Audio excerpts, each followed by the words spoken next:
Dori Soukup here with another question of the week. This week's question comes to us from Elizabeth from New Mexico. My business is growing very fast, thanks to you, Dori. My question is, how and when is a good time to open a call center? That's a great question, actually. And a lot of times when people have a very busy place, it's definitely a much better idea to have a call center than to have this chaos at your reception desk area.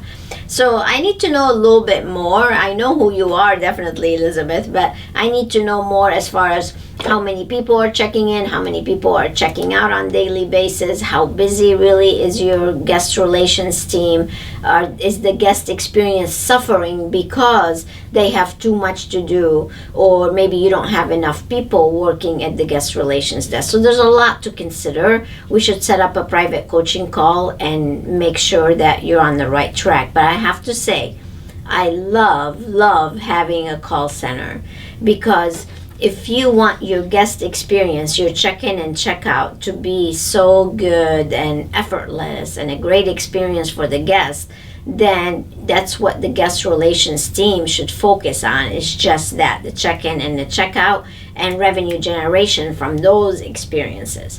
Now, having the call center somewhere in the back of the house or off location or wherever, or maybe if you're thinking about expanding into another location, it's definitely a great idea to have a call center. I love the idea because that becomes your sales department. So not are they only handling the incoming calls, but you could have a set of team members that are doing outgoing calls. So selling memberships, making sure that you're having a good confirmation process in place, making sure they're selling the consultations for you. Those are all very essential things that they could be doing for both incoming or outgoing calls. And that's why I love a call center. So if you train people and you give them the scripts and you give them the strategies and you make sure that they're trained properly, then this idea would actually make your business grow exponentially. There's nothing better than really having a call center. So whether you have somebody else may be watching this, if you have multiple locations and you don't have a call center yet, you're totally missing out.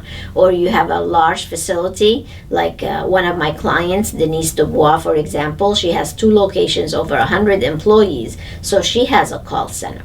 And we've trained them, as a matter of fact, and they are just killing it. They're doing so well. It's a wonderful thing to have. So Elizabeth, give me a call. Let's talk about it. Let's see if it's the right move for you. But I hope this gives you a general idea of some of the do's and the don'ts of when you should do a call center and when you should not. To me, you should always do it. Even if it's one person sitting in the back office somewhere, it's a good idea to have that phone ringing away from the guest experience that you're trying to deliver to everybody. So give me a call. Let's talk about it and see what would be the right move for you. Do you have a question?